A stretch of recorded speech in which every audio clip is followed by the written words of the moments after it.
आकाश काले बादलों से घिरा हुआ था। शरीर का खून जमा देने वाली शीत लहर चल रही थी। सूरज लगभग ढल चुका था। कभी भी तेज बारिश शुरू हो सकती थी।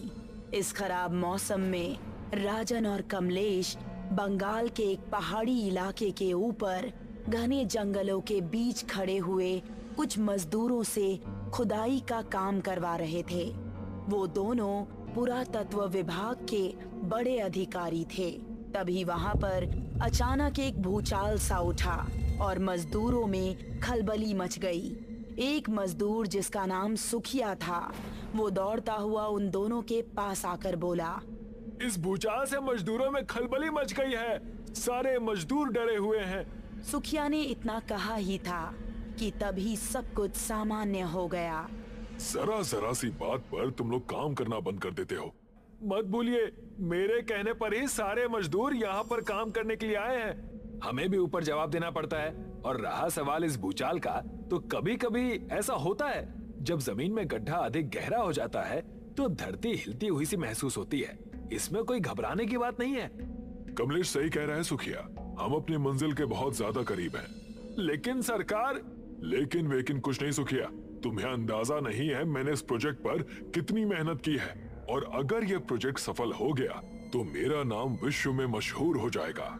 और तुम्हें मैंने मजदूरों को काम कराने की मुंह मांगी कीमत दी है। राजन की बात सुनकर सुखिया मुंह लटकाकर वहां से चला गया। कमलेश मुस्कुराता हुआ राजन से बोला, वैसे मैंने सुना है कि जिस राजा के महल की हम खुदाई करवा रहे हैं उसके पास बहुत खजाना था। सोचो राजन, अगर वो खजाना हमें मिल गया तो हमारी तो किस्मत ही खुल जाएगी। तो मैं कौन सा यहाँ पर राजा का महल देखने के लिए आया हूँ। मैं सिर्फ और सिर्फ उसी खजाने की तलाश में यहाँ पर आया हूँ। और तू तो जानता है कमलेश, मेरा अनुमान कभी भी गलत नहीं निकला। तो फिर देर किस बात की है? दिया और नताशा को भी फोन करके यहाँ बुला ले। उन दोनों ने भी हमारे साथ बहुत मेहनत की है। अभी नहीं, एक बार उस राजा के प्राचीन महल का सुराग हमें मिल जाए, उसके बाद उन दोनों को सरप्राइज देना अच्छा रहेगा। राजन ने इतना बोला ही था कि तभी जमीन धंसने की आवाज राजन और कमलेश के कानों में टकराई और मजदूरों में एक अजीब सा शोर उत्पन्न हो गया। राजन और कमलेश बुरी तरह से घबरा गए।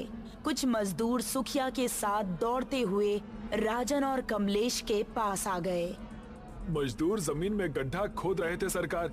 अचानक जमीन धंस गई और एक मजदूर लालटेन सहित उसके अंदर गिर गया और उसने हमें बताया कि इस जमीन के नीचे एक महल है। सुखिया की बात सुनकर राजन और कमलेश के होठों पर विजयी मुस्कान आ गई।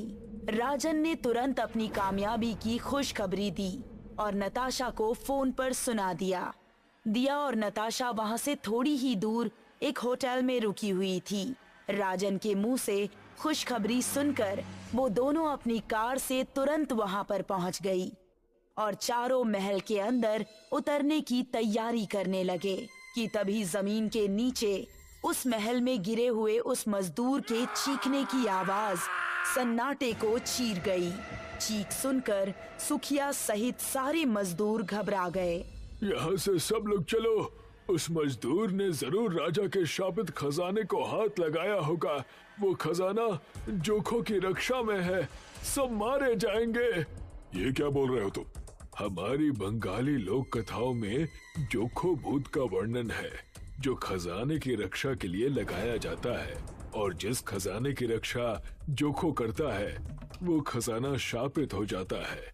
ये सब दंत कथाएं हैं। मैं इन बातों पर विश्वास नहीं करती।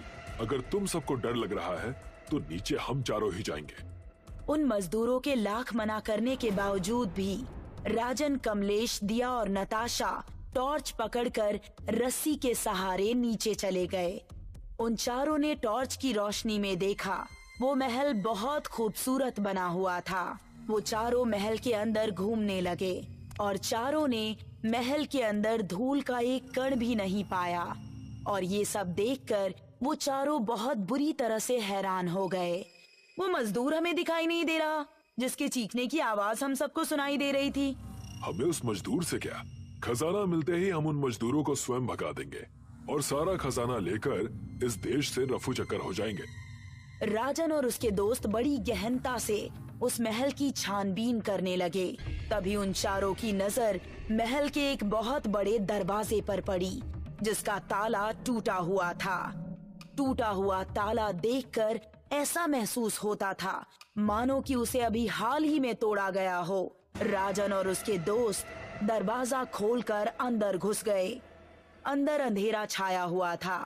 उन चारों ने अपनी टॉर्च की रोशनी जैसे ही उस कमरे के अंदर मारी तो उनकी आंखें फटी की फटी रह गई। उन चारों के सामने सोने के सिक्कों का ढेर लगा हुआ था।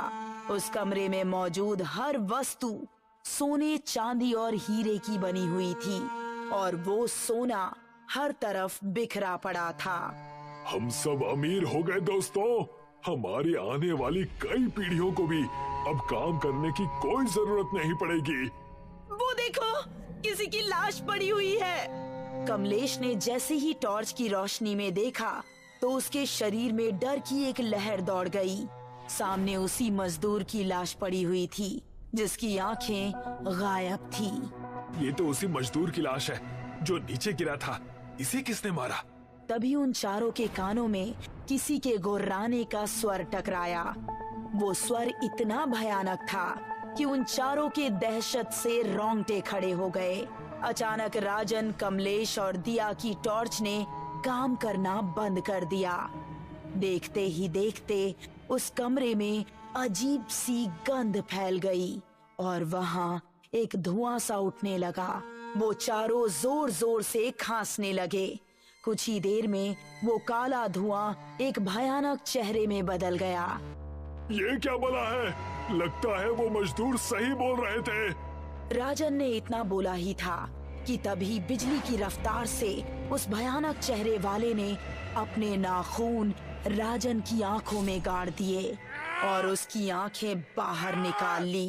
राजन एक जोरदार चीख के साथ मृत होकर गिर पड़ा। अपनी जान बचाकर भागो!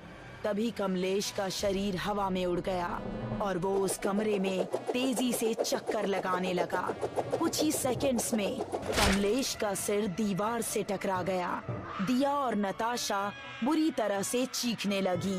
तभी नताशा और दिया के कानों में सुखिया की आवाज टकराई। जल्दी से ऊपर आ जाइए, वरना जोखों से कोई नहीं बच सकता। सुखिया की आवाज सुनकर नताशा बहुत तेजी से उस कमरे से बाहर निकल गई, मगर दिया उस कमरे से बाहर नहीं निकल सकी। दिया ने अपने कदम बढ़ाए ही थे कि तभी वो मृत मजदूर उठकर खड़ा हो गया और उसने दिया का गला कसकर पकड़ लिया। उसका भयानक चेहरा देखकर दिया बुरी तरह से चीखने लगी, मगर उस मृत मजदूर की पकड़ इतनी मजबूत थी कि उसने कुछ ही देर में दिया का धड़ और उसकी गर्दन दोनों अलग कर दिया। दिया की एक दर्दनाक चीख उस महल में गूंज गई। दिया सीढ़ियों तक पहुंची ही थी कि तभी एक भयानक भूचाल वहां पर उत्पन्न हो गया और ऊपर जाने का रास्ता बंद हो गया।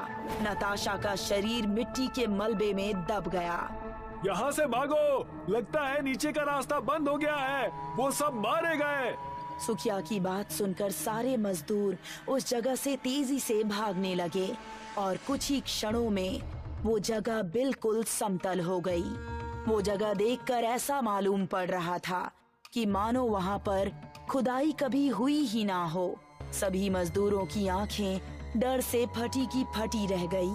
तभी वो बूढ़ा मजदूर फिर से बोला, मना किया था मैंने उन सबको, मगर वो सब शहर के थे, नहीं माने।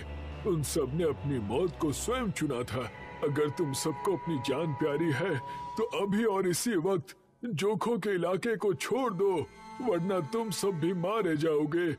उस बूढ़े मजदूर की बात सुनकर सभी मजदूर वहां से चले गए।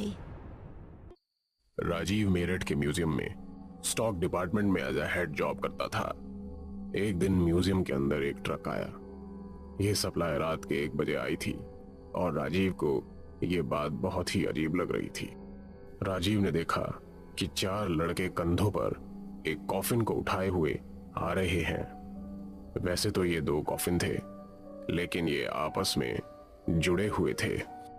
उन्होंने कॉफिन को जमीन पर रखा और फिर बाहर चले गए।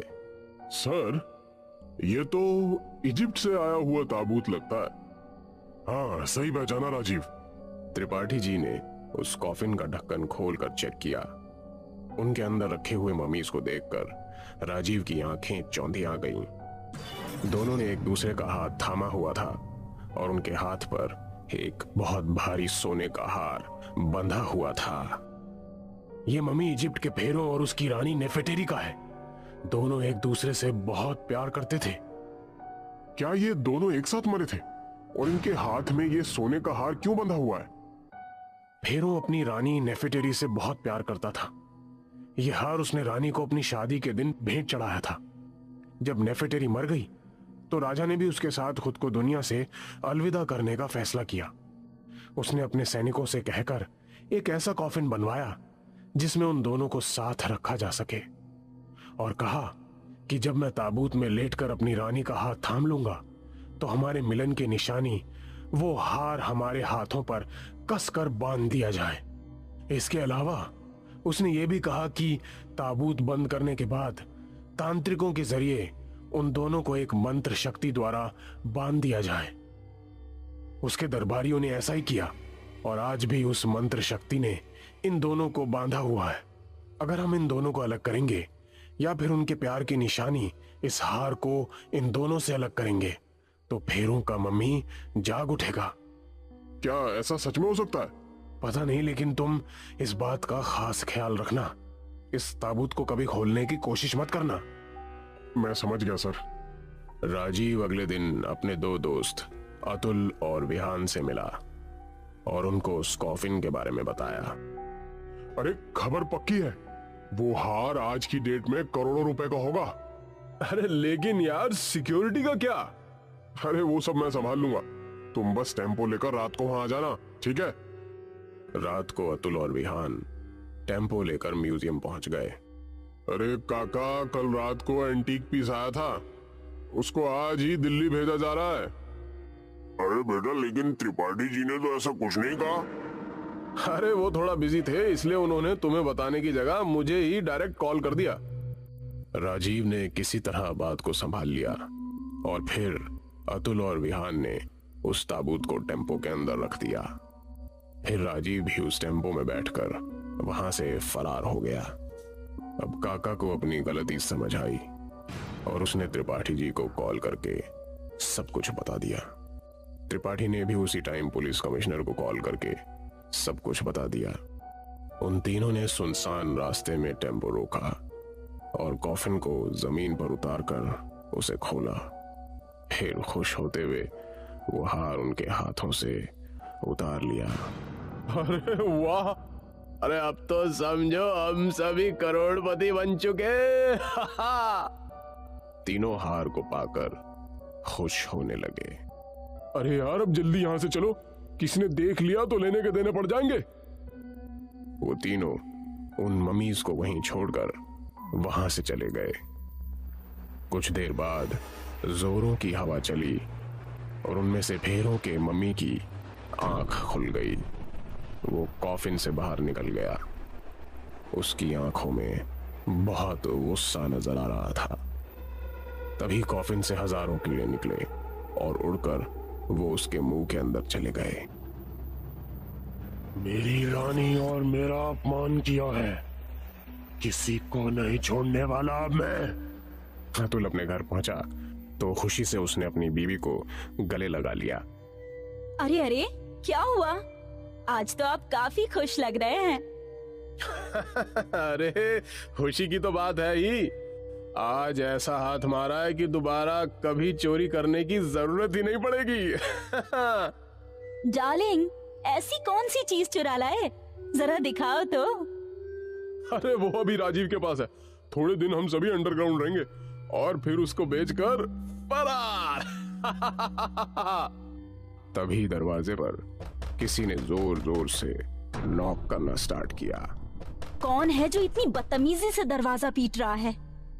तभी दरवाजा टूटा और शोर करते हुए जमीन पर गिर गया।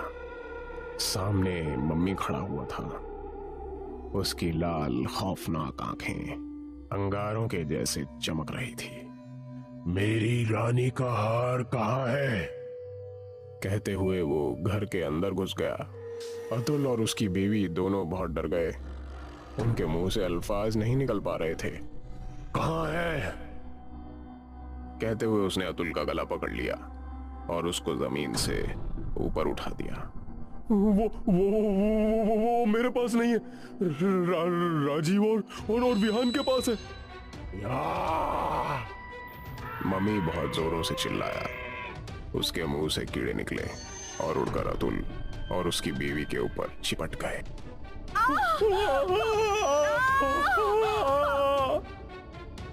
दोनों की दर्दनाक चीखें घर के अंदर गूंजी और कुछ ही मिनटों में उनका मांस खाकर वो सारे कीड़े वापस मम्मी के मुंह के अंदर समा गए।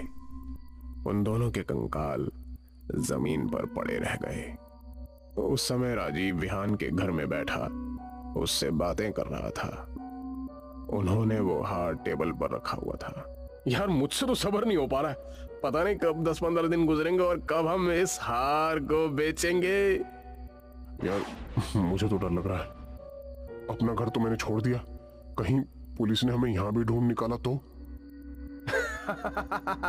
अरे कल के अखबार में तू फ्रंट पेज न्यूज बनने वाला दोस्त। तभी तेज हवाएं चलने लगी और उनको सीढ़ियों से ऊपर आती हुई किसी की परछाई नजर आई। वो ऊपर आया तो उसको देखकर दोनों की रूह कांप उठी।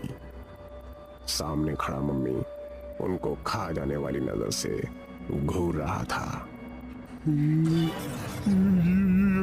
जिंदा कैसे हो गया? भाग यहाँ से भाग! मम्मी ने मुंह खोला और हजारों कीड़े उसके मुंह के अंदर से निकले और उन दोनों के शरीर पर जा चिपटे। दोनों दर्द से चिल्ला उठे और इधर उधर भागने लगे।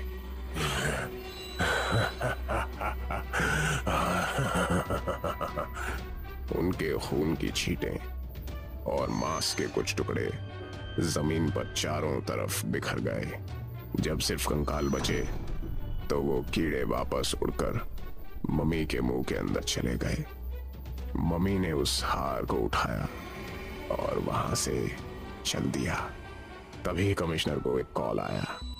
कमिश्नर साहब, मम्मी हमारे सामने से अभी गुजरा है और आप ही की तरफ आ रहा है। हमने उस पर गोलियां भी चलाई लेकिन उस पर कोई असर नहीं हुआ। ठीक है, उसे आने दो, मैं उसको पकड़ने का इंतजाम करता हूं। ये कहकर कमिश्नर ने कॉल काट दिया। अरे अब इस मम्मी को कैसे रोका जाए? आखिर ये जा कहाँ रहा है? सर, उस मम्मी की कोई गलती नहीं है। हमारी लापरवाही से ही वो उठ खड़ा हुआ है और अब उसे रोकने का बस एक ही तरीका है। ये कहकर त्रिपाठी जी ने पुलिस कमिश्नर को वो तरीका बताया। कमिश्नर ने उस कॉफिन को रास्ते में ही छोड़ दिया। उसके बाद सभी लोग पेड़ों के पीछे छिप गए। जब मम्मी उस कॉफिन के पास पहुंचा तो बहुत खुश हुआ। नेफेटेरी, देखो मैं हमारे प्यार की निशानी वापस ले आया। अब तुम भी उठ जाओ, हम लोग फिर से इस दुनिया पर मिलकर राज करेंगे। ये सुनकर नेफेटेरी की भी आंख खुल गई और वो भी उठ खड़ी हुई। फेरो, इस लालची दुनिया में राज करने लायक कुछ नहीं बचा। अच्छा होगा कि हम फिर से इस ताबूत में आराम से उसी तरह रहें जैसे पहले रह रहे थे। फेरों की मम्मी ने उसकी बात मान ली और दोनों एक साथ फिर से ताबूत में लेट गए। फेरों ने फिर से वो हार अपने दोनों हाथों में बांधा और दोनों ने आंखें बंद कर ली।